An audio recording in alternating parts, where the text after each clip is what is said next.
some libertarians have proposed privatizing everything, or at least most things. Now, if you were to privatize everything, what you might end up doing is privatizing a lot of the land ownership rights also that are claimed by the territorial rights that are claimed by states.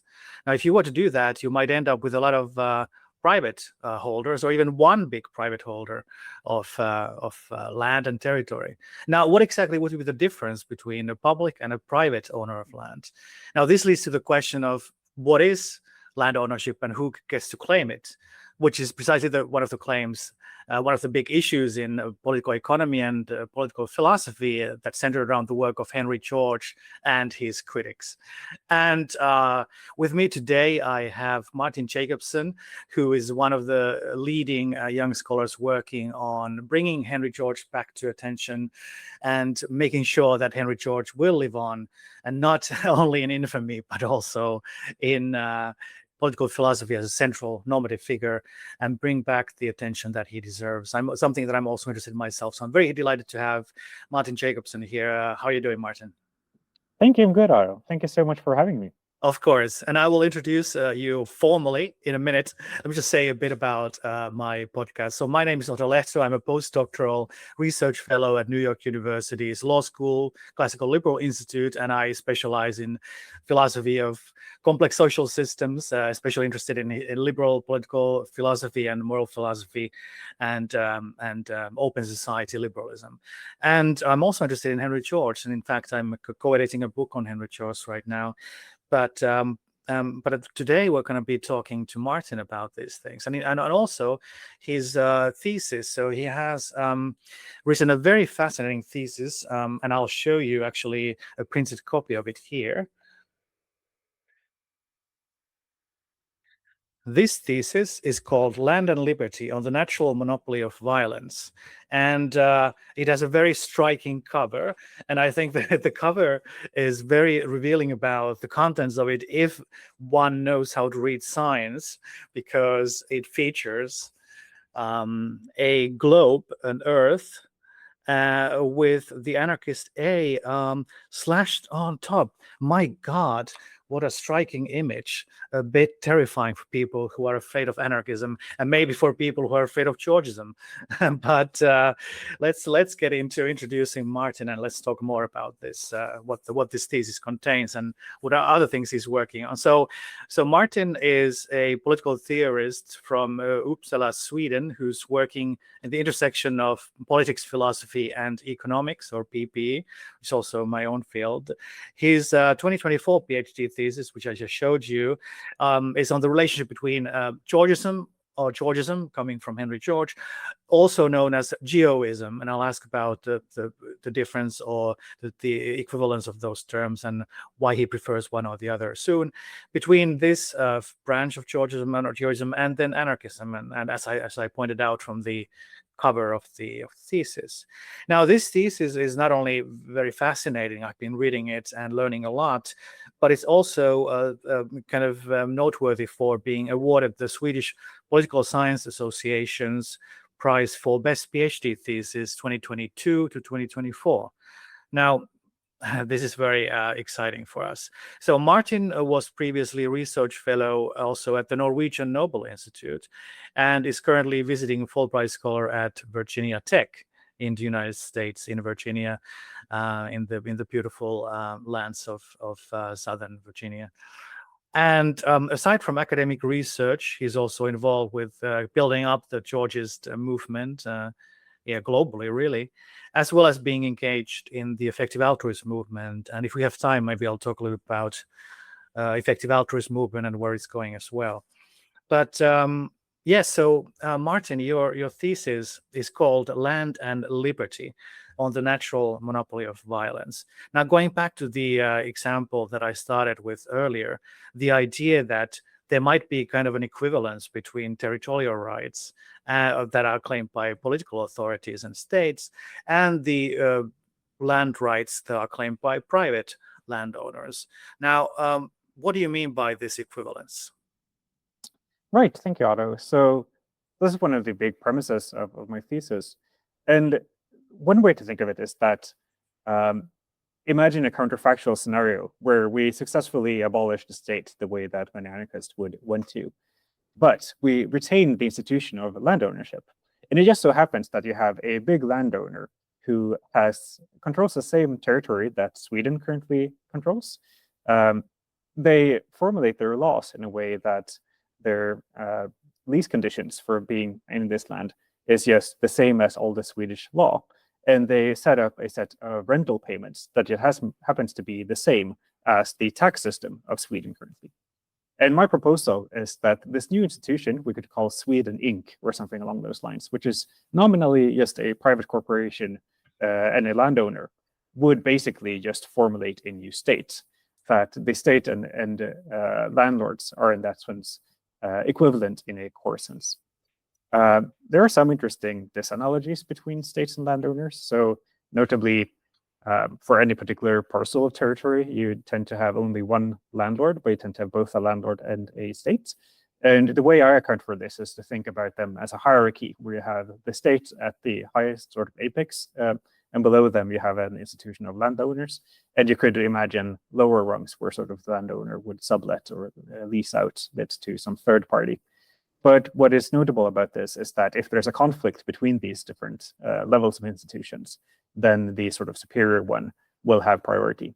So the state can impose rules upon a landlord that the landlord cannot reject.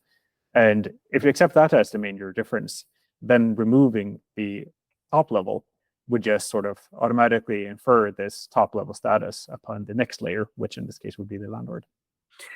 Right, and sort of the intuitions behind this thought experiment is that a lot of people have certainly on the anarchist and libertarian end of the political philosophical spectrum an aversion to state power and the coercive power that it has, and I think what your analogy really brings to home is that in fact putting all your efforts into undermining the state as it is a territorial monopoly, you might still end up with territorial monopolies of various kinds unless you deal with the issue of land ownership, unless you deal with who actually has access to territory. Is territory something that any particular authority can or should have sovereign full control over? Of course, in the real world, as you point out, there's land ownership rights are curtailed by various of formal and informal rules, so that only in the libertarian utopia do, for example, landowners have sovereign power to do with the people inside their jurisdiction or territory what as they wish, but rather they are curtailed by various rules set by the state, but also perhaps various kinds of conventions and in fact landowners in many countries would get into trouble if they were to exercise all the powers that states claim currently over people inside their jurisdiction. Nonetheless, the idea is that in many circumstances, if you do end up falling within the jurisdiction of a landowner, whether it's private or a territorial landowner in the form of a state, if there's coercion powers, if there's powers of imperium or dominium, and this is one of those kind of distinctions that goes back to Roman law, then from the point of view of the person falling within that jurisdiction, that dominion, there might not be much of a difference in many cases, right? That's one of the intuitions driving it.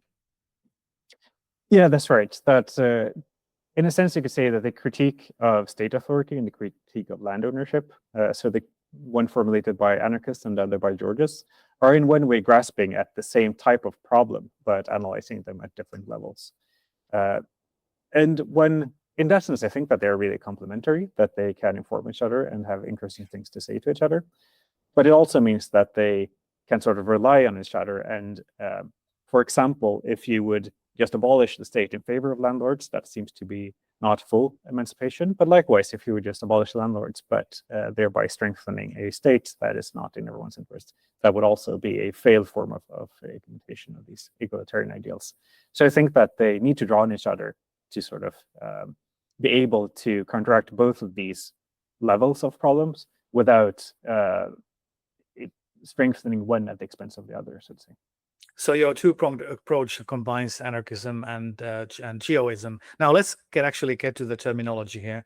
So the most common term to use for the idea that there's something wrong fundamentally on the level of justice on private land ownership is Georgism, which comes from Henry George, 19th century political economist and theorist, social theorist.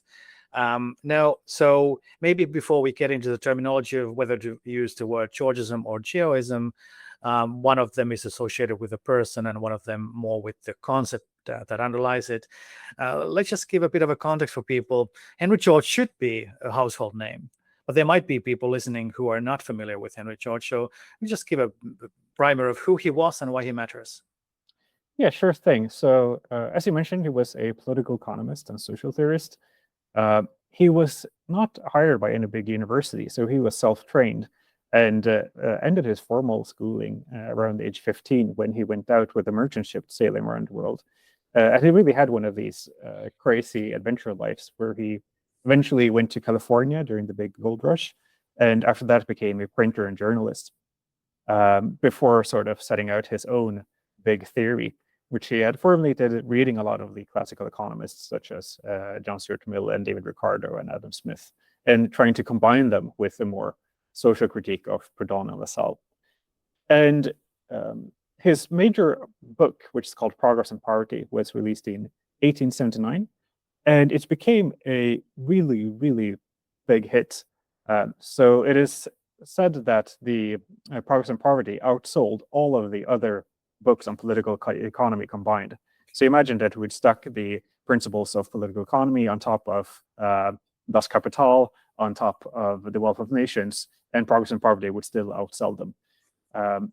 Another anecdote, which I have not been able to corroborate, but which I think is fascinating nevertheless, would be that Progress and Poverty was the second most sold book during the 1890s in the US, second only to the Bible. So it became extremely influential in sort of combining this critique of exploitation and monopoly together with the free market approach of Smith and Ricardo, and in particular seeing the problem of private land ownership as a key problem in sort of binding together a bunch of other issues. So after rising to this fame, he became a bit of an active politician. He ran for mayor of New York City, where he came in second, I think. He beat Teddy Roosevelt in the same race, but he lost out eventually. And some say that it was due to election fraud.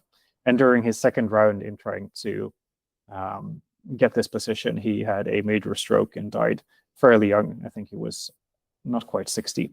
And during his funeral, he was followed throughout New York City by hundreds of thousands of people. So I think that it was the second biggest funeral in the US after that of Lincoln. Wow.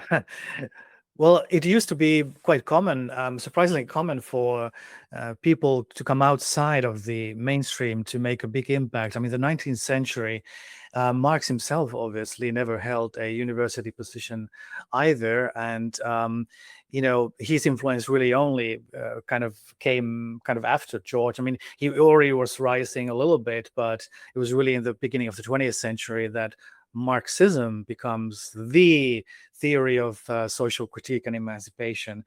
But also, I'm thinking of comparisons. And aside from Marx, I think, you know, maybe Ayn Rand comes to mind as someone who's working out really outside of the establishment and whose books sell a lot of copies. I mean, people kind of make similar claims about Rand's books that, you know, they are outselling the Bible. And, you know, that's always kind of, if you're in that category of outselling the Bible, you know, that's always pretty good. Yeah, so, but do you think that George, coming outside of these circles, what do you think is the appeal that his works were so popular? I mean, he's partly doing theory, and theory is not something that people generally care about much, but it must have some real world significance. And so what was the appeal, do you think, in the 19th century? Right. So I think that part of it is that it speaks to people's real problem, that people can notice how a lot of their income is lost due to rents, and trying to provide some form of systematic explanation of why that is happening, I think can be incredibly valuable. There's an interesting term within Georgist jargon, which is called seeing the cat, which is supposed to mean like a gestalt switch, when how the puzzle pieces fit together when you sort of see this. And it comes from a famous picture of the silhouette in a tree, which forms a cat. So when you first look at it, you only see the tree, but after a while you see the cat, and once you see it, you cannot unsee it. And I think that a lot of readers of Henry George has that type of experience, where suddenly something which seemed inexplicable suddenly sort of appears in a new pattern, which you can't really unsee once you fit them together. A second thing is that, so George, he was trained as a journalist largely before this. And I think that might have helped him to develop a certain style that is more appealing. I think that he has used beautiful prose in large parts, but it is really, really moving to read many passages. Not everything. I like the first 200 pages is very technical political economy of why Malthus was wrong. But then I think there are other sections that are much more inspiring and almost sort of has a religious tone to them. But if I sometimes feel unmotivated in my work, I come back and read that and feel that, well, this is something that is important to work on. Yes, indeed. So the big work that he wrote is Progress and Poverty, but he also wrote lots of journal pieces and pamphlets, and he influenced a lot of people. So there's a whole movement coming out arguing for the fundamental injustice of private ownership of land.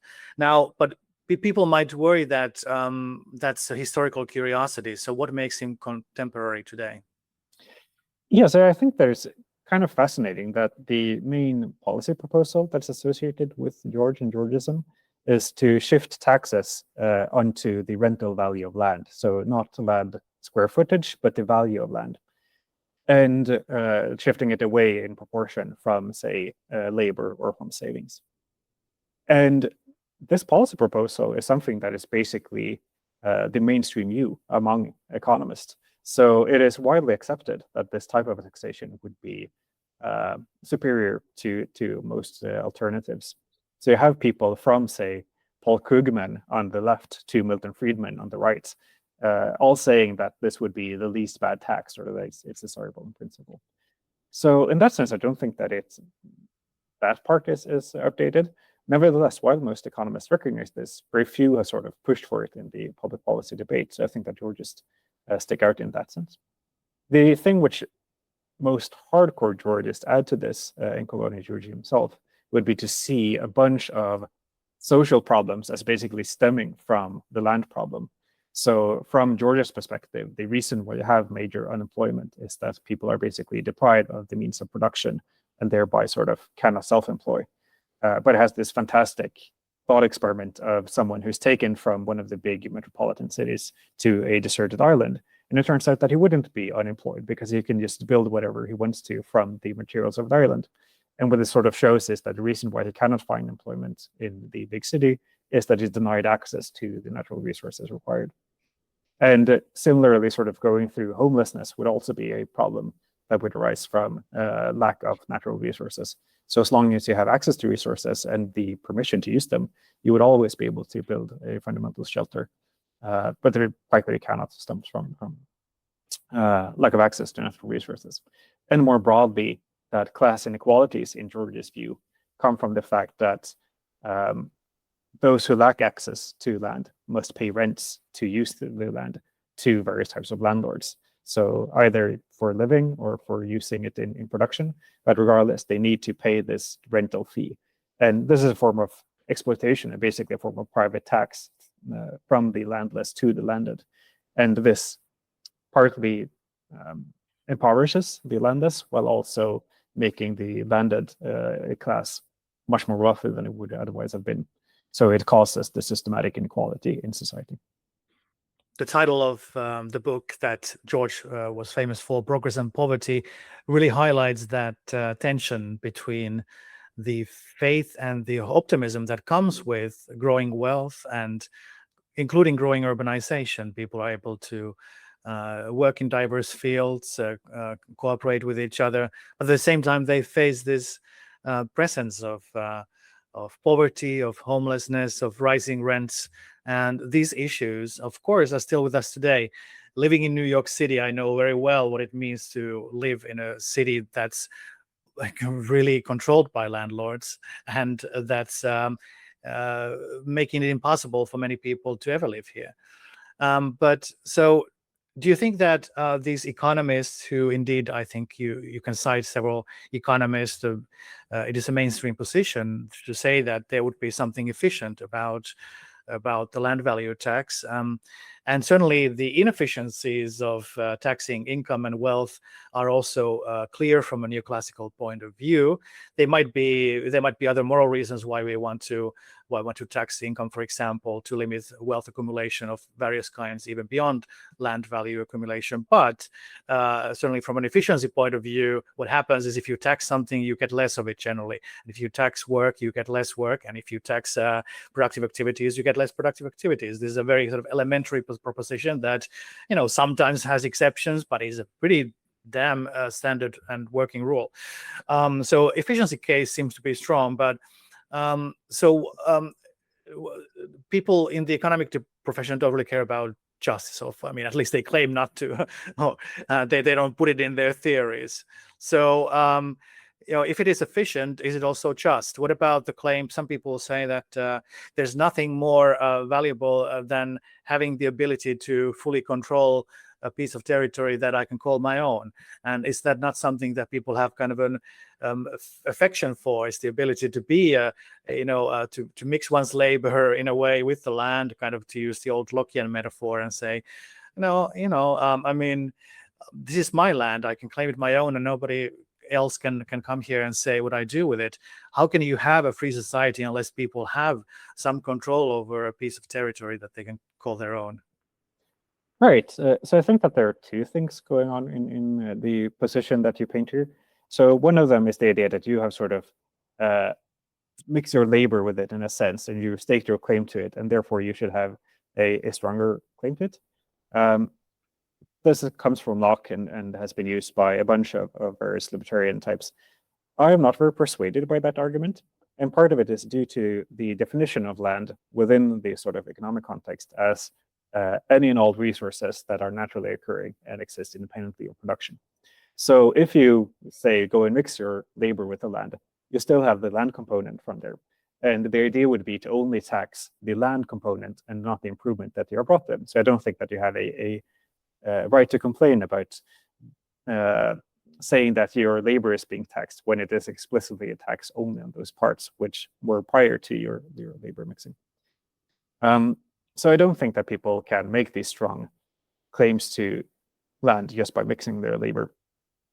The other one is there to some extent necessary for us to have a strong claims to land to sort of preserve our interests in various ways, or to feel a connection with it. And I think that it is true that people who are deprived of access to land are in one sense in a very precarious situation. But this is true for everyone, and not only the sort of landed class or the landlords. And I think that the best way to achieve something similar to a situation where everyone has this sort of stable access to resources would be to not only fully tax the land, but to share the revenue from this tax equally among everyone. And the effect of doing this would be that everyone would have a income stream, a type of universal basic income, that would, in value, be the same as their average piece of land. So in principle, they could always use their sort of UBI or their citizens' dividend to pay the taxes for an average piece of land. So they could have these sort of stable rights and control over it. And it would only be the people who require more than an sort of average or per capita share of land. They would pay net rents to the system, thereby compensating everyone who's left with less as a consequence, who would then be net recipients of a dividend. So they would pay less than they receive and keep the net margin. And through such a system, everyone would be able to sort of have these stable claims to land over time. And I think that's much more desirable than just saying that the lucky few who can afford to sort of purchase a parcel would be the only ones who can get these security of tenure. this is a very contemporary approach to the issue, and the advocacy of universal basic income combined with a land value tax is something that has been proposed by a few people, including Hillel Steiner, who is one of the leading Georgist philosophers today, but left-libertarian is also the frame that is used here. It also is similar, although the Georgist foundations are not quite there, but there's kind of a parallel argument that Karl Widerquist is doing in his arguments in getting rid of the injustices of private property by implementing universal basic income as a guarantee of efficient control, self-ownership, he calls it. And I think that would be like one way of saying, well, we can't just give everybody a piece of land. That's not the world we live in. So we're going to have to find other ways of doing it, and universal basic income might be a way to do it. And of course, even Philip van Parijs in Real Freedom for All argues that a real guarantee of real freedom, real autonomy is to have something like universal basic income.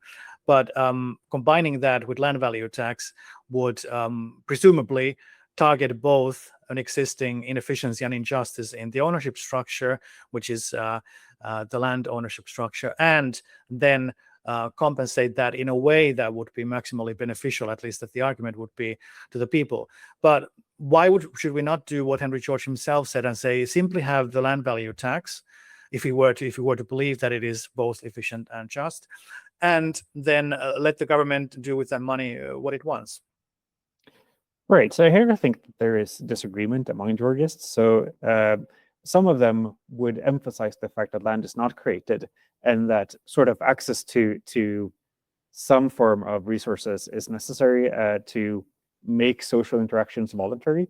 So in order for me to say no to either a landlord or to an employer or to just a personal relationship, I need to not be in a really precarious situation where I'm dependent on them.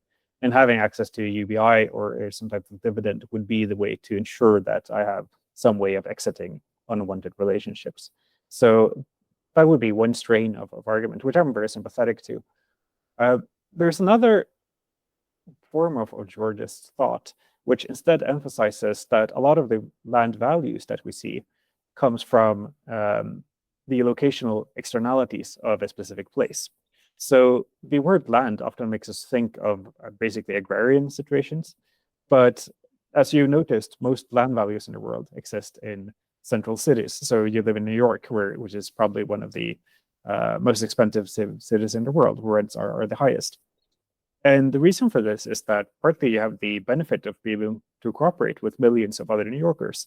So you have the agglomeration effects of concentrating people with a bunch of skills and interests. And you also have the various types of infrastructure in New York that basically improves land values. It makes it a more desirable place to live.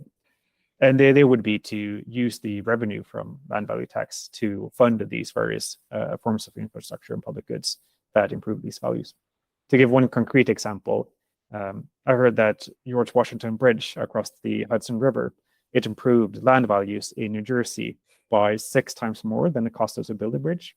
So if you would have just used the sort of increasing land values to fund these public infrastructures, you can make them self-funded and then more. So one strain of Georgist thought emphasizes this sort of self-funding feature of land value taxation.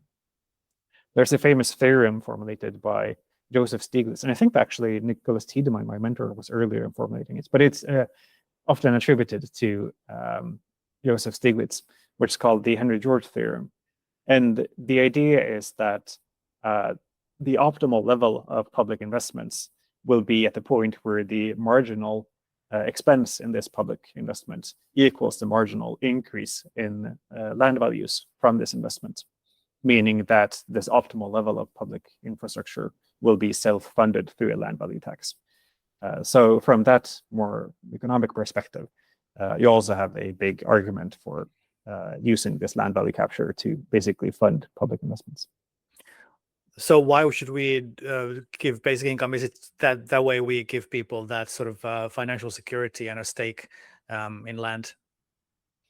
Yeah, I think so. So, I mean, on a non-ideal level, I would be happy to have just one of these, but in some cases, they can come into conflict. So that would be a situation where some people are left without access to land to do whatever they want, due to the fact that available land have all been improved.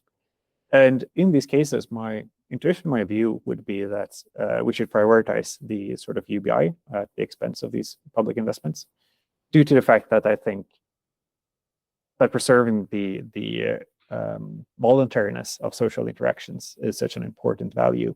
So it's partly moral importance that I think that people are right to say no to any associations that they don't want to. I think that's a fundamental moral principle. But I also think that people being locked into non-voluntary associations is a root cause of exploitation and abuse in different ways. So giving people the keys to escape these abusive relationships could be really, really important to remove those unwanted associations. And I think that's really important, even though I recognize that it might not always be the most efficient way to use this. You can also have more non-ideal type of arguments why dividing it on a strictly egalitarian basis is desirable. So I would otherwise be worried that you will need to have some form of political decision-making process for which public projects to invest in. And it's by no means guaranteed that it will be something that is in everyone's interest. It might well be that it's in a certain group's interest. So it will depend on who has most access to political power in sort of deciding how these resources are used. And it's not obvious that the people who have most access to political power would rule in everyone's interest. So I would be worried that it has these centralizing features. And one way to ensure that it is used in an egalitarian way is to just divide it on an equal per capita basis. Yeah, one of the things I worry about the kind of the what I call the orthodox or the traditional 19th century Georgist framing is that it has a really strong faith in democratic government and democratic process, especially self-rule, self-governance, especially on a local level. And it's a nice ideal, but oftentimes we do see corruption, rent-seeking, centralization of power. So I do worry that if we were to have a kind of a full-on 100% land value tax or something close to that, that would give a lot of money to the tax authorities. So maybe there might be a lot of actually competition about who gets to collect the tax. You might have competition between local and regional and national authorities about who is the proper authority to do so, because that gives them a lot of money if they are the authority. And also, who gets to decide what to do with that money? So I do worry about those things, and I think that having some kind of a rule about how to spend that money, maybe not all of it, but certainly a portion of it as basic income, would solve some of those problems, or at least mitigate those problems. I don't think you can ever fully get rid of them as long as you have politics. You're going to have people who are going to play the game unfairly and rig the rules in their favor. Yeah, you have this paper actually on the demo grant as formulated by Buchanan, and emphasizing the fact that it's general and non-discriminatory as a way to ensure that public welfare becomes for the benefit of all. And I think I'm inspired by that type of thinking, and it resonates a lot with how I would approach these issues. So I know that you have a previous episode where you discussed that particular paper with John Meadowcroft, which I think matches very well with the discussion we're having now. Very good. Now, so why would you sometimes say that we should prefer the term geoism over Georgism? What are the reasons for that? Right. So I'll be honest and say that Georgism sounds better than geoism. Geoism, it doesn't really roll off the tongue. But I'm a little bit hesitant and reluctant around ideologies that are named after specific people or particular persons. A lot of the ideas which we associate with Georgism or geoism, they predate George. So Herbert Spencer, whom I know that you've been researching, expressed many similar ideas. You can find them in Thomas Paine, who was famous in the American Revolution. And so for that reason, I think it might be a bit misleading to just identify them with a person. But the second reason is that I think that we should avoid canonizing specific people, because, I mean, people are people, and they will sometimes be right and sometimes be wrong. And we shouldn't just accept an idea because it was sort of presented by one of our idols. Instead, we should follow the argument to where it leads. And I think that if there will be a conflict between the best argument and whatever George said, we should follow the argument. The principles are interesting not because George said them. They're interesting because I think that they are well argued and that they are based on true or at least appealing principles. So for that reason, I am a little bit hesitant in any ideology that is named after a specific person, even if I do find that Henry George was a very inspiring individual in many ways. There is, however, a pretty funny accident of nominative determinism, where the name George, it comes from the Greek root geo, which also means land. So it's the same that we're using in geography, for example. So there is actually a connection between his name and the name of the ideology and land. That is amazing. It's almost like fate, right? Yeah, it's like Usain Bolt or something. Yeah, that's right. Now, a couple of anecdotes that are almost necessary to mention in a conversation like this. One of them is that the game Monopoly famously has its origins in Lizzie Maggie's Landlords game from 1902, I believe, which one then became owned and controlled by, I think, Parker Brothers and later Hasbro. And so the first version of the game, I believe, had two different rules. One of them was there to indicate a Georgist world, and one of them would be to indicate a non-Georgist world, if I understand correctly. But it was the creator Maggie was a Georgist or geoist, and that was the intended use of the game, is to not only have fun but also to explain how geoist principles shape, who gets to have wealth in a society. Is that an accurate statement? Yeah, that's right. So it was basically designed as a piece of Georgist propaganda to illustrate, in the game as we know it, how you have this effect that people make their wages as they make a full lap around the board, which makes everyone richer over time. But you also have a secondary effect in the rental payment that is a zero-sum transfer, which is directed when you land on someone else's piece of land. And over time, this creates inequality, which can then sort of lead to exponential Matthew effects, as the people who get more rents can purchase more property, leading to this monopolization over time. But in the second set of rules that have been lost, but which we know just from history, it was called prosperity. And under those rules, the revenue that were made when someone landed on someone's site was shared equally among everyone. So it was sort of used as a demo grant or a universal basic income, which just made everyone richer all the time. So it just ended up with everyone being better off, which I think sounds like a pretty boring board game, but like a pretty nice vision of a just society.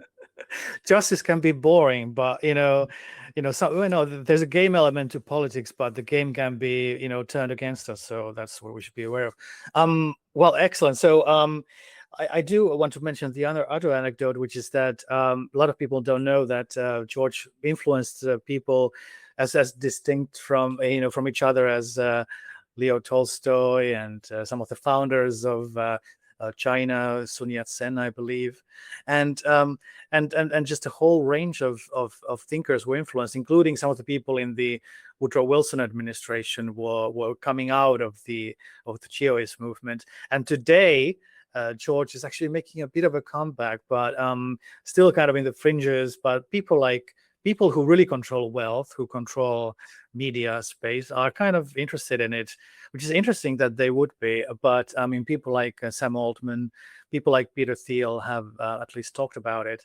What do you think this current moment is, where we have this kind of Silicon Valley billionaire class thinking about it? Maybe it's just self-awareness. I mean, in the sense that Basic Income 2, UBI, has been partly funded by some of these people, and people like Elon Musk and Mark Zuckerberg and Sam Altman have expressed some support for basic income and financed some experiments too. Is it just bad conscience? Is it genuine effective altruism? Is it a mixture of the two? Right. I'm not sure how much I can sort of know about the psychologies of these various individuals. Overall, I'm happy that there's increasing interest in Georgism, but some of these people sometimes behave in a way that I find very concerning. So I'm not sure if I want to make them the face of Georgism all the time. But you're definitely correct that there is an increasing interest in Georgism and geoism, both within academia and more outside of it. And especially if you look at just how many people I encounter who know about this, and you also see it in a lot of online circles, and we have this growing community of Georgist scholars and researchers who are connected. And I think that it has in particular become popular among people who are interested and open to fringe ideas and willing to follow arguments that are outside of the sort of mainstream in a sense. And I guess that would be true for many of these tech people, that they tend to be unusually high in terms of openness to ideas and to unusual patterns. And this type of fairly analytical thinking that I think is correct. There's also one sort of historical or genealogical reason which might be connected, which is that one of the books that has been most responsible for reigniting interest in Georgism is called Land is a Big Deal by Lars Doucet. And it was originally published as a book review on a blog called Astral Codex 10 and Slate Star Codex, which is sort of famously very popular among various writers and internet personalities. And I think it has been named one of the smartest blogs on the internet. So it's popular among people who are very interested in ideas in a sense and sort of spreading them there. Well, my experience with geoism is that it tends to attract a few different types. I mean, maybe it used to be a popular movement, but I think these days it tends to attract people who are, first of all, rational, which is not to say that you have to be, that if you don't support geoism, you're not rational, but people who think rationally or are interested in kind of rational approach to the world, who have perhaps kind of a schematic and logical approach to the world, tend to be drawn to it. And I think, policy wonks who really are kind of like really get into the nitty-gritty of implementation and really think about this from a technical point of view, are often drawn to land value taxation as a technical solution. So it tends to attract the kind of people who think rationally, are interested in effective altruism, maybe are like yourself, are interested in policy details and technical details. But that of course threatens to make the movement kind of a potentially marginal or maybe even kind of a technocratic movement if it is associated with this kind of high IQ kind of policy elite. Do you worry about that? And do you think that there's more room to be done to make it, more of a popular movement? Yeah, I think that's interesting. In a sense, I heard someone sort of point out that Georgism is a bit almost contradictory in its nature, that it partly has this really utopian or even revolutionary approach in its ideals and aspirations, but that in its methods, it's a very type of technical tax reform, which sounds very wonky and perhaps not as inspiring. And there's something to that, and it might inspire partly a group of people who have this sort of idealistic or aspirational, but also people who are interested in the wonky policy details. I think that you're right that it's definitely not like a demographic that is representative of the entire population, but it will be people who are interested in these other sort of online ideas, whether it is rationalism, for example. I go to a lot of effective altruism conferences, which is one of the few places where people are often know a lot about Georgism and also tend to be very positive about it. In one sense, I think that it's a promising thing that it is popular among people who take various epistemic problems of rationality seriously. In many ways, I think that these are people who both want to sort of be rigorous about their thinking and to see an effect on the world. And by doing so, they might have an outsized effect. So in that sense, I'm glad that it's popular among those groups. But we should also be clear that by sort of disproportionately recruiting from a certain subset of people, you will also have biases coming from this sort of monoculture of intellectual thought related to it, which will make you blind to various things. And in that sense, I think that we would definitely benefit from having more input from people from other disciplinary backgrounds or from other perspectives also coming to the Georgist movement and contributing to it. Right. Now, when you move in the effective altruist circles, do you find a lot of people interested in geoism? Yeah, definitely. So like the normal reaction I have when I say that I work on Georgism, when I go to a political science conference is, what is that? But when I go to a conference with effective altruism, their normal reaction is, wow, I think that's cool. And they sort of went to work on it. Or at least they are happy that I work on it. I think that for most people in these conferences, they have their other issues that they are currently working on and that they are very high sort of opportunity cost. But at least they wish me good luck and are happy to discuss it for an evening over drinks. So that tends to be very nice. There are definitely a handful of people who I met through this who are working on issues related to land reform and are inspired by George's approaches. So basically trying to use these various tools to also try to implement policy change and thinking carefully about that. Now, where is the EA movement headed? Where is its head at right now?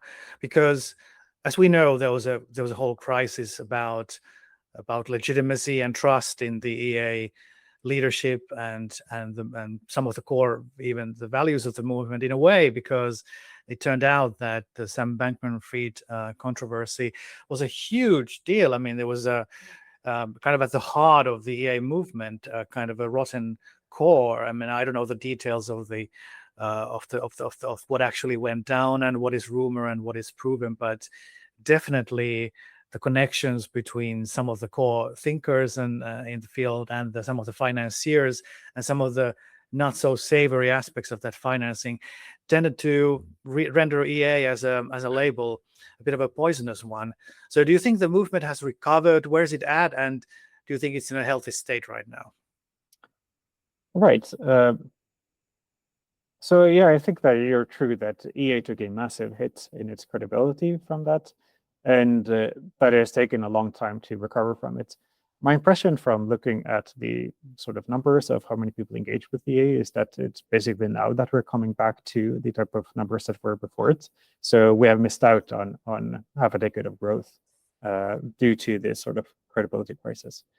I am not to sort of involved in sort of the activity of CEA that I could say much about what the sort of insight going on says among those in response to this.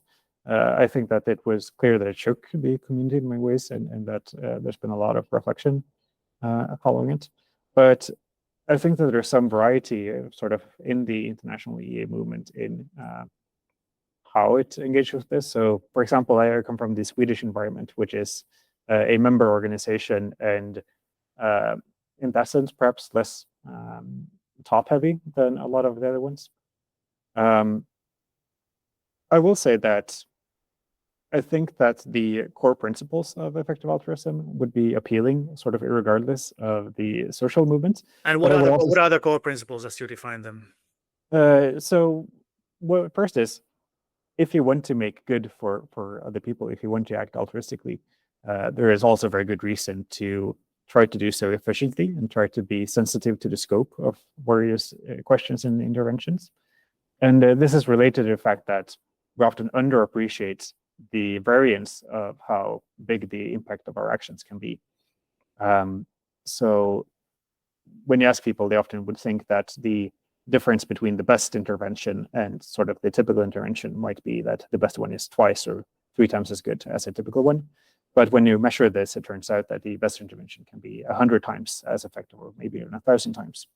So this means that giving $1 to the most efficient charity can be similar to giving $100 to the median one, and that you can massively improve your impact by being careful in what causes and which interventions you choose to fund. The second leg, I think that's the efficiency part. The second leg is that we should encourage people to be more altruistic. So both you and I are among the wealthiest people in the world. And by, say, donating 10% of our income, we can do a huge difference to people or non-human animals that are in suffering. while not having a very significant impact on sort of our life quality. Either there's a small impact or it might even be a positive impact, just from sort of the sense of purpose coming from feeling that you're doing something good for the world. And I think those core principles are appealing, and that is what Rosman did. That said, I do think that overall the EA community is, I'm very happy that it exists and that it sort of helps connect people with each other and helps inspire people in various ways. I think that it consists of people who are, in many ways, try to think systematically about questions of how you make a change in the world, and that's definitely something I find important and inspiring in many ways. And there definitely has been occasions where it has not lived up to its ideals. I think that the Sam Bankman-Fried situation is the most well-known of these cases. But I would say I still think that even that's taken into account, that it's done so much good for the world, and that it's easy to sort of focus more on the mistakes than on the sort of main positive impact. I am and remain a fan of the effective altruist movement and the core principles. I mean, I used to call myself a utilitarian. I still lean in that direction. And I believe that there's a lot we can do to both do good and to do so efficiently and well.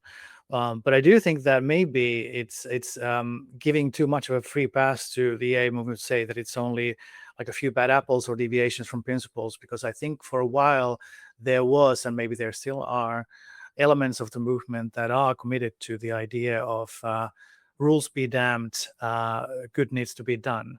And that can lead to, if you're really convinced that you know what's right, and you think that the rules are there to be bent, because if we just bend the rules a little bit, if we're a bit deceptive, or if we bit play the game in a way to make a lot of money, not always in the most ethical ways, then we can do so much more good. So I think it is not just a deviation. It can also come out of kind of the sort of narrow-minded reading of that, which is, I'm not saying that everybody or even most people in the movement think this way, but definitely it's I don't think it's wholly alien to some of the thinking in the movement. Yeah, I definitely can sort of imagine how there could be association. So partly you have, if consequentialism only focuses on the outcomes and not on the process, then you sort of, at least in theory, invites rule spending to achieve your optimal outcomes. But then you also have the association with a more entrepreneurial world, which is one way of having impact, but where it's just also focused on this sort of move fast and break things approach. And you can see how both of those will have detrimental outcomes in some situations. I know that at least from a lot of the public writing on these topics, you have much more emphasis on warning against these type of excesses. So, for example, saying that the reputational damage that you can incur from making these mistakes is so massive that it will very likely outweigh any positive gains you can have from it.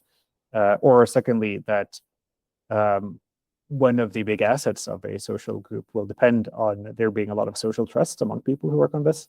And by misbehaving in these various ways, you will undermine internal social trust, but also the credibility towards others. And that is so damaging that you should be extremely reluctant to engage in these behaviors.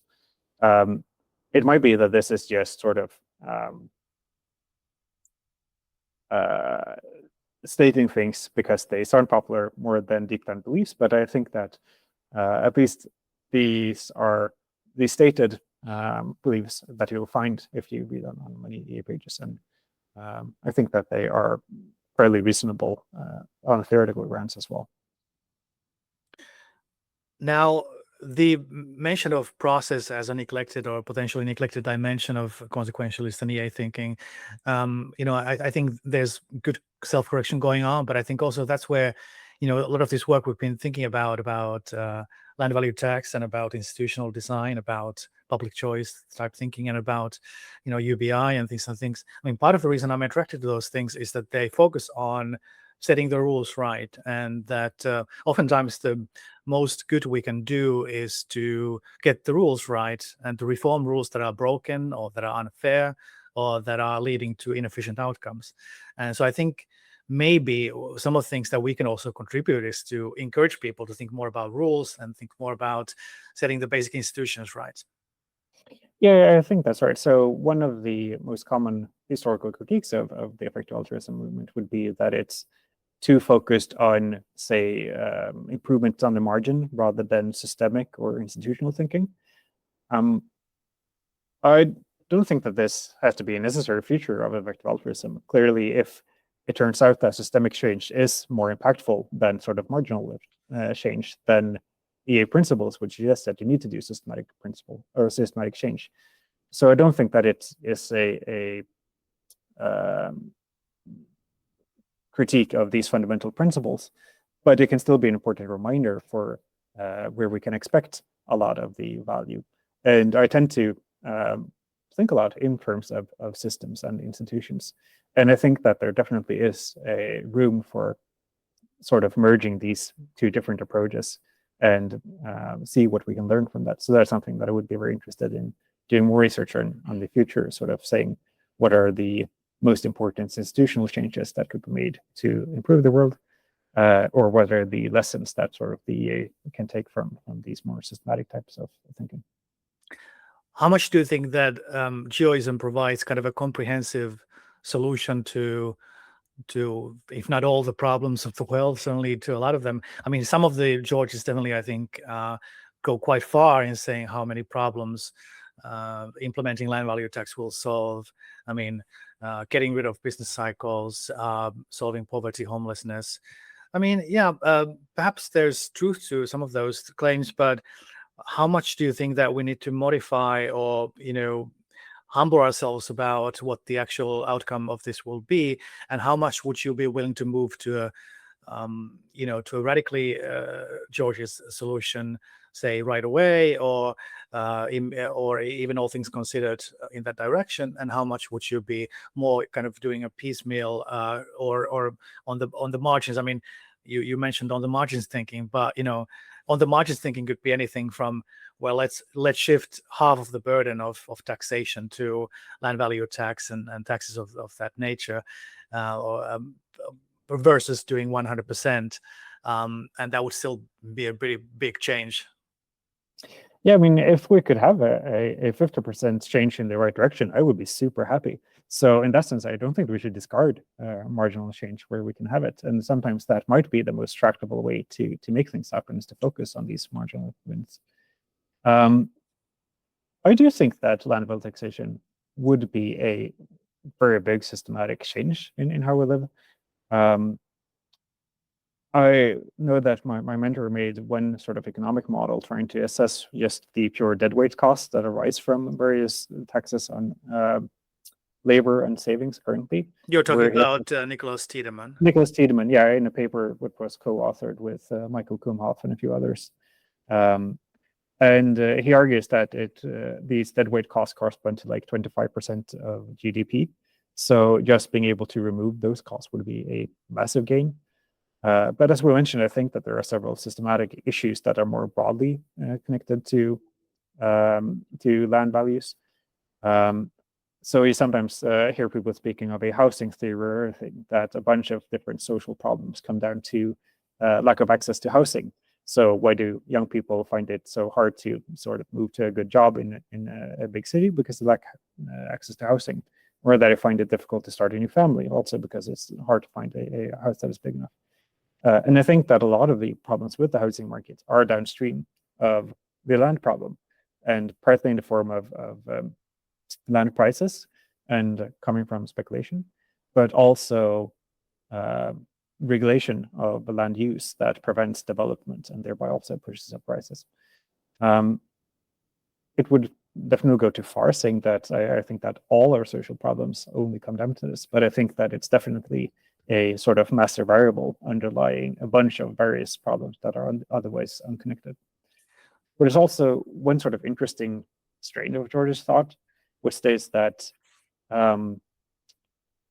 even if land value reform or land value taxation might be insufficient, it is still necessary in a sense. And the argument for this is that a lot of the various benefits that you would have from either general growth or from policy improvements will be captured by increasing land rents. And if that is true, then it turns out that these other sort of types of measures will just increase the benefits of landlords, but not everyone. So you could imagine a situation where you institute a universal basic income, but you also see rents increasing correspondingly to capture all of these benefits. And if that would be the case, then you have not really benefited the people you aim to benefit, unless you're also able to pair it with this type of land reform. I don't think that that is a perfect like one-to-one correspondence, but I think there is something to it. What do you think are the biggest unintended negative consequences of kind of a Georgist government that we should worry about?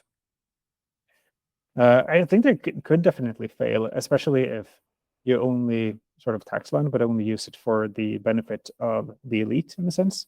Then I think it's clear that you're not sort of implementing the Georgist ideal of rents being shared among everyone, or that everyone has equal rights to their earth, but instead it would be a type of oligarchic capture of these land values.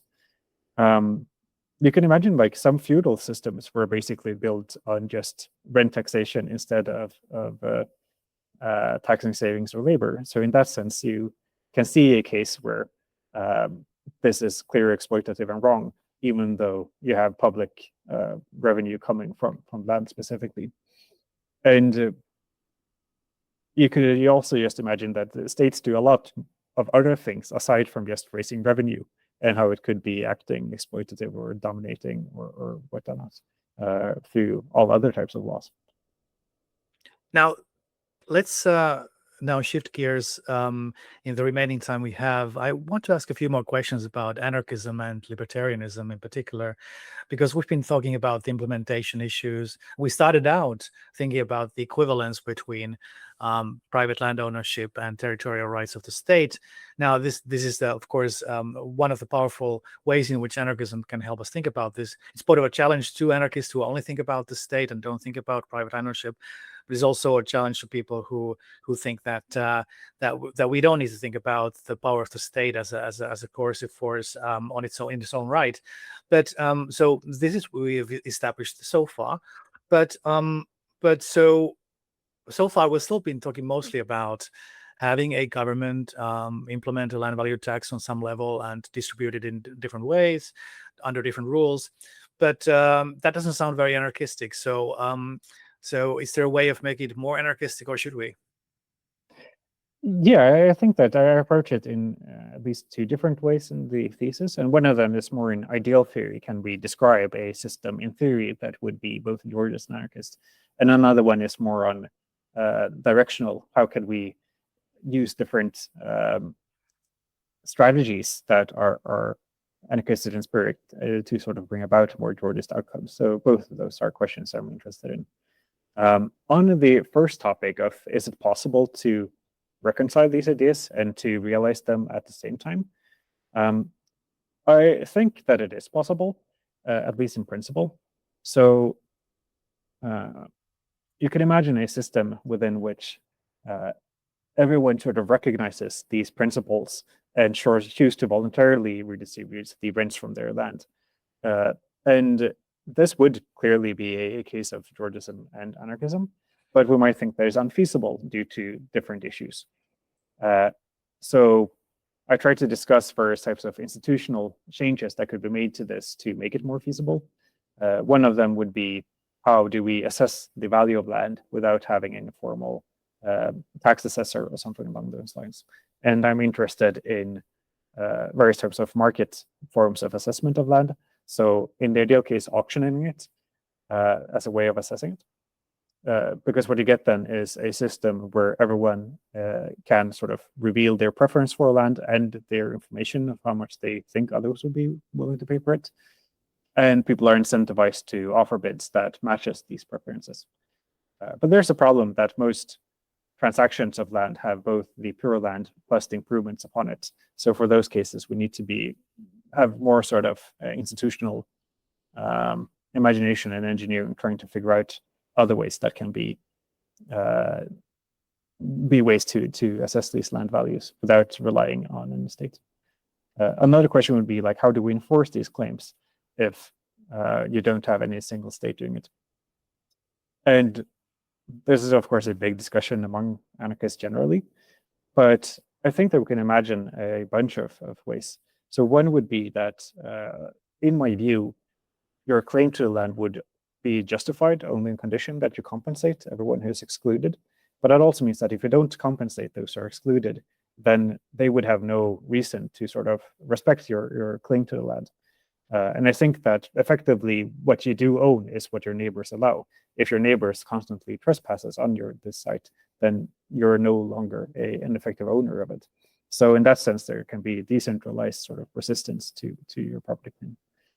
Another way to think about it is not as a conflict just between this sort of landlord and everyone else, but as a dyadic conflict between one person who makes a claim and then a second person who also wants to appropriate this piece of land. And if the second person compensates the entire community, whereas the first person not, the second person would have the support of the community and possibly support of insurance companies or whatnot, which is helping enforcing their claim. Whereas the first person would not find that type of support. So I think in those situations, you could also have incentive compatible ways of enforcing these claims that do not rely on a centralized state system, for example. Now, this your answer reminds me that I wanted to ask you about perhaps one of the big questions objections that some economists certainly have, and that I still struggle with, which is the issue of proper assessment, whether it's done by public or private authorities. Hayek famously argued that the Henry George proposal would be very desirable and very attractive, but for the problem of actually knowing how to accurately measure the value of improvements versus the unimproved value of land. Milton Friedman makes an analogous and indeed the exact same argument. Now, why do you think they make that argument? Do you think that we actually are in a better position now to do that? Do you think it's a problem we can never fully solve, or is something that we can sort of get close to solving? Yeah, I think so. I agree this is one of the big common critiques of land value taxation. But in my view, I think that is sometimes overstated. So for a land value tax to be effective and meaningful and to have these positive implications that we attributed, you don't need to assess land perfectly. So say that you still had a very, very blunt type of assessment, then you could just sort of use that blunt assessment and perhaps really leave some wiggle room and not taxing the full value of the land. So even if you sort of know that it will be somewhere between, that your p-values is sort of between two different variables, then just ensuring that you don't go over 100% would still give you all of the benefits of a land value taxation without having the downsides. One sort of easy way of implementing it would be to tax all the houses within an entire neighborhood the same, regardless of the improvements upon it. And the fact that your individual improving of this would have such a minuscule effect on the entire neighborhood would be one way of getting around it. So you would still have the incentive effects while also having this. But I also know that people who work in assessments directly, who have been trying to sort of make better and better assessments. And it turns out that instead of having any sort of really fancy algorithm being the big solution to it, just having massive amounts of data has been exceptionally useful.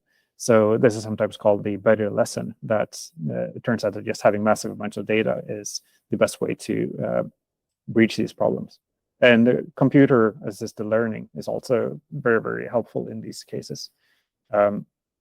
And from just conversations with them, it's my impression is that we can assess land values within a few percentage points of the sort of actual price that would occur if you had an auction. So it's definitely good enough to use as basis for these taxation. So I think in that sense, it is, for practical purposes, it's definitely good enough to use. And you don't need to get the Platonic ideal value to actually have an actionable policy. So I think that this is much more of a problem for the anarchist system, where you can't sort of have any public official who gets the task of deciding a canonical number. That needs a more decentralized process of assessing it. Okay, very good. Now, a couple of concluding questions about this. Then I'll ask a couple of maybe more personal questions, or questions about your life and career and where it's going, and then we'll conclude. But just on the issue of Georgism, so to what extent is the opposition within a kind of an established framework of a variety of anarchism, a variety of libertarianism, or do you find that you're carving a unique niche for yourself in terms of would you call yourself, you definitely you're an adult right libertarian, at least according to most definitions of that. You're closer to someone like Steiner, but I don't know if you would call yourself a left libertarian or an anarcho-geoist, or what is the preferred label for yourself? Right. I guess it would depend a little bit on who I'm talking to, because I mean, a lot of different groups uses labels in different ways, so it's easy to miscommunicate. The word left libertarian has at least 3 or 4 different distinct ways of being used, but I do definitely identify with the left libertarian tradition of Hillel Steiner and others. I'm very inspired by Steiner. I think I'm basically trying to extend that sort of reasoning to show that it extends to the problem of territorial ownership aside from just land ownership, and building on that, and thereby integrating it with more anarchist-inspired theories. But there's another strain of left libertarian thought, which is more focused on the way that markets can play an emancipatory role, whereas state interventions in the markets often play a exploitative role, sort of propping up big business at the expense of others, which is more associated with, say, Roderick Long or Kevin Carson. And I'm also very inspired by that tradition. They tend to be less concerned about the land question, and they don't tend to be Georgist, but I still find a lot of value in their writing and try to sort of learn a lot from it and integrate it with my more Georgist and other type of left libertarian thought. So yeah, I think that it's accurate to use all of these various labels of geoist, left libertarian, geo-anarchist, market anarchist. So why don't you land up on geo-minarchism instead? Why anarchism? Right. So I think that the basic anarchist critique of states is that states are monopolistic in a sense. And we would expect monopolies to create adverse outcomes in various ways. So if I have a monopoly of selling shoes, this will enable me to extract a type of monopoly rent from doing it, and it will not give me the best incentive to serve my customers because they are nowhere else to go. So you have this very general type of critique of monopoly institutions, and I think of the anarchists of just extending this critique to also apply to states. So for the same reason that we would expect a shoe monopoly to be exploitative and not to sort of serve the interest of their clients in the best possible way, these anarchists argue that we shouldn't expect states, if they are monopolistic, to be aligned with the interest of their clients in various ways. And one could argue, like, is the best way to ensure that the state is incentive compatible and acting along these ways, where along our common interest would be to have democratic control of it. And I think that democratic control is definitely better than sort of having authoritarianism. But from at least this market anarchist perspective, having actual competition between different providers of these services would be even better, in the sense that people could then opt out of institutions that are exploiting them and instead sort of shift to the ones that are closer to their interest, which will create competitive pressure towards the ones that are less exploitative. I think that there are definitely like a critique to what extent anarchism is a stable equilibrium. So there could be a risk that you have new types of exploitative institutions arising from this market, and that is definitely something that I'd be worried about and thinking about. I myself argue that if you permit private land ownership, then you actually have a feasible process through which you could have these sort of exploitative monopolistic entities re-arising from it. So you have those type of issues. Randall Holcomb has this argument that states are unnecessary but unavoidable, that they will always arise, which I think would be worrisome.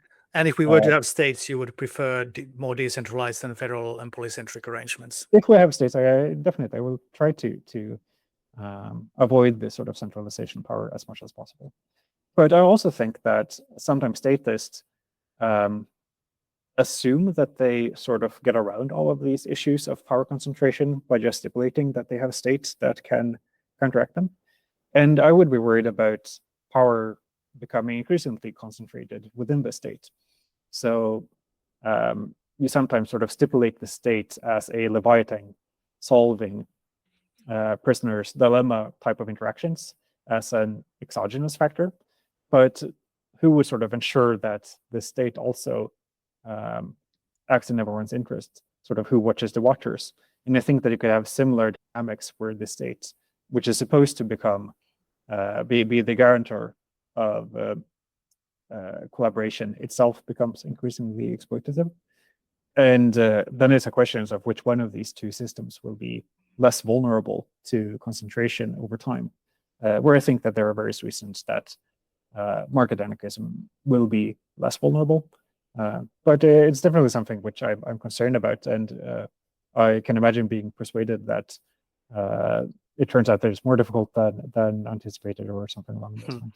A contrasting approach comes from some of the Viennese Austrian economists who were champions of liberty and limited government, but they saw that the Austro-Hungarian Empire, despite its very centralized nature, I mean, it was in a way decentralized because there were multiple, regional governments and authorities, but also multiculturalism and so multinationalism involved with it. But that, this kind of a rule could, at least for a while, and was supportive of liberty. And I guess we haven't yet solved, I think there may be multiple utopias. To go back to Nozick's idea of multiple utopias, I think maybe there are multiple types of ways of doing this. Maybe even some imperial regimes or some more like centralized regimes under ideal circumstances can be, and it's just a matter of which one do we trust more. I think every system has its limit and problems. But I think, we've probably exhausted this topic. So let me just ask a couple of more personal questions, or outside of the anarcho-geoist framework a little bit, and then we'll conclude this conversation. So you also are very passionate about veganism and about animal welfare, so do you see that more as an issue of again, like effective altruist type reasoning, or do you see that something that maybe theories of justice or libertarian theory should also be paying more attention to is how do we incorporate animals? Because most libertarian theories say nothing about animals, or if they say anything, it's usually that they should be treated as things with no consideration. Right. I think there's Robert Nozick who has this interesting lines that you have Kantianism for people and utilitarianism for animals.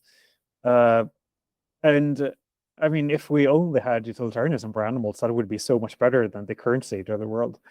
I come from a perspective of where I think that the just immense suffering that occurs within factory farming is beyond comprehension, and it is something that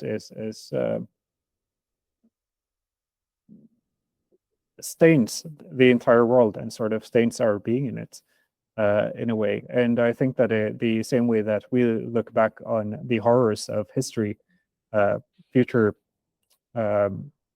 or our descendants will look back on what we're doing today with just pure horror. And it is something that I see as one of the biggest problems of the world that we must change. I guess I tend to sort of just grasp for this very undemanding principle of saying that massive suffering in factory farms is a big problem. And I think that is compatible with the sort of partly a utilitarian, but also I think that any sort of reasonable moral principle would extend some type of recognition of non-human animals. I think that if your principle would lead you to say that it's permissible to treat non-human animals however you want, then there's something severely wrong with your principle. One issue where this might come up is whether you can have offsetting, where sort of you can pay to save one animal, but in exchange for harming another.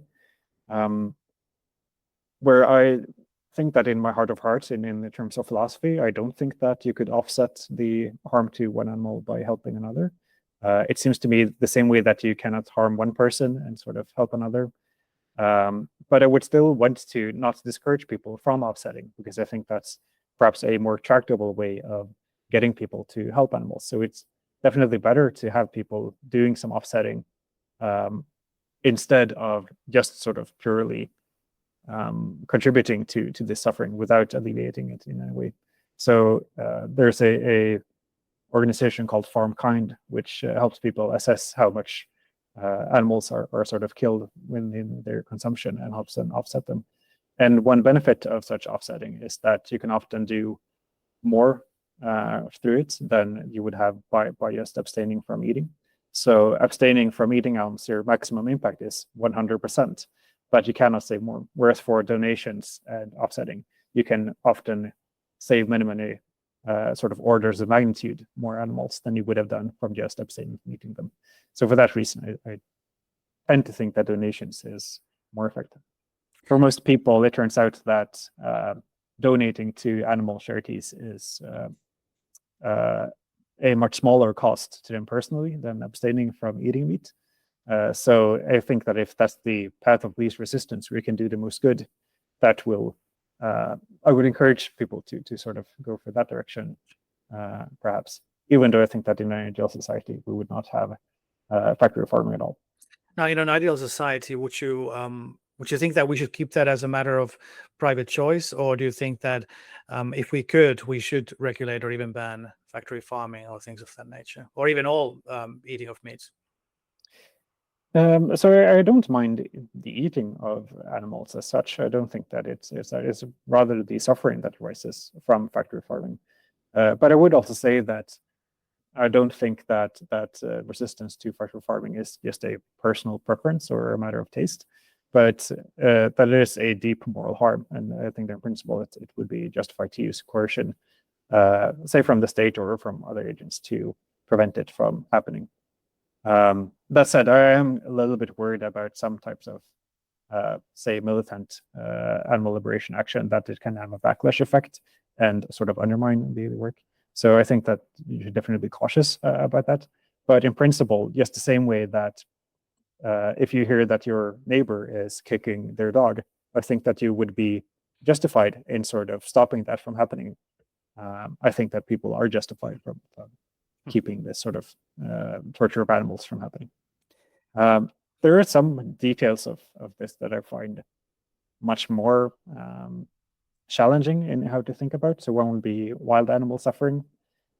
So we know that a lot of animals suffer in the wild, but at the same time,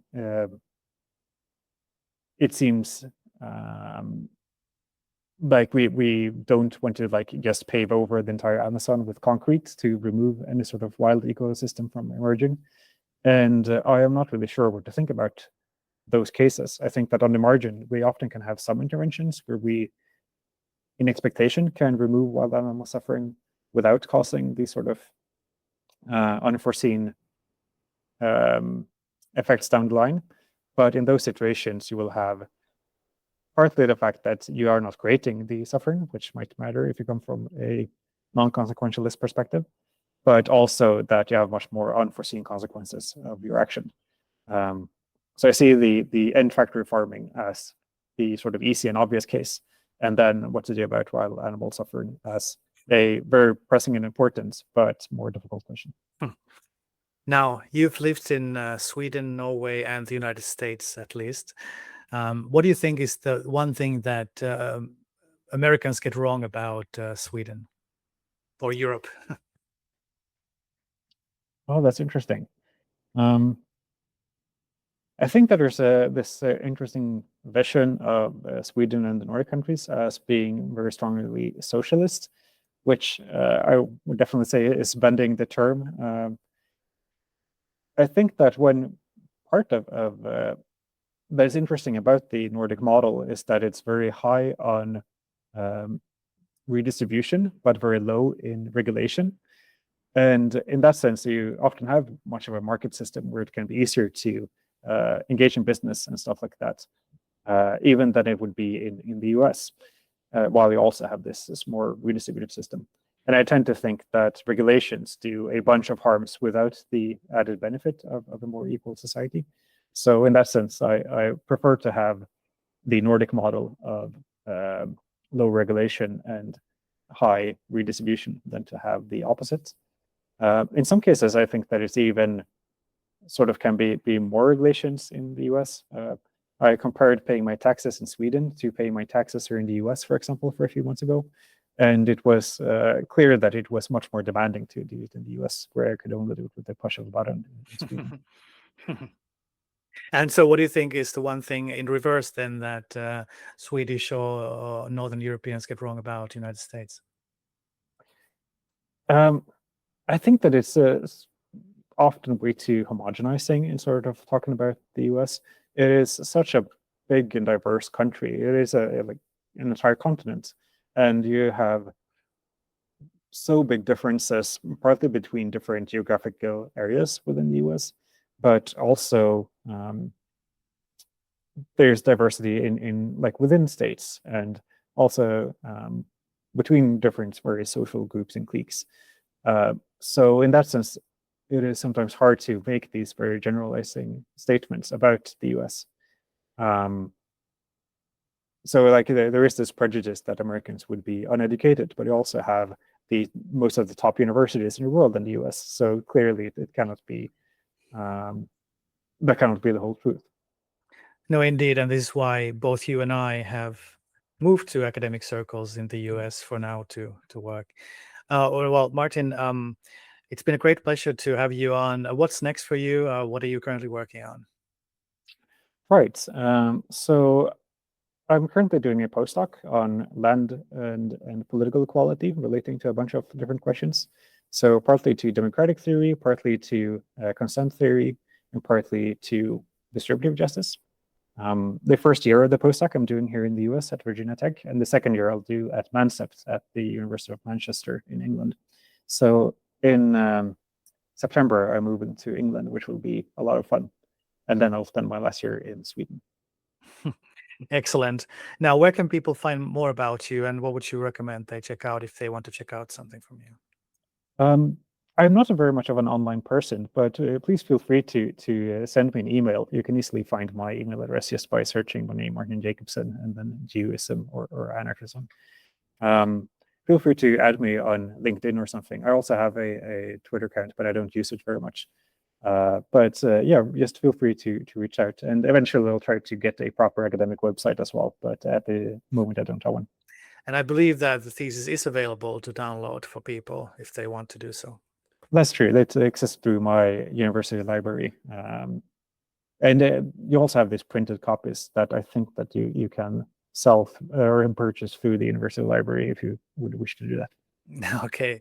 Well, Martin, it's been a great pleasure having you on, and good luck with all your future endeavors. And yeah, I'll see you again actually soon at a conference in the UK. Yeah, thank you very much, Otto, for inviting me. All right. And thanks everybody for listening and watching if you're watching. And take care, everybody. And until next time. Bye-bye.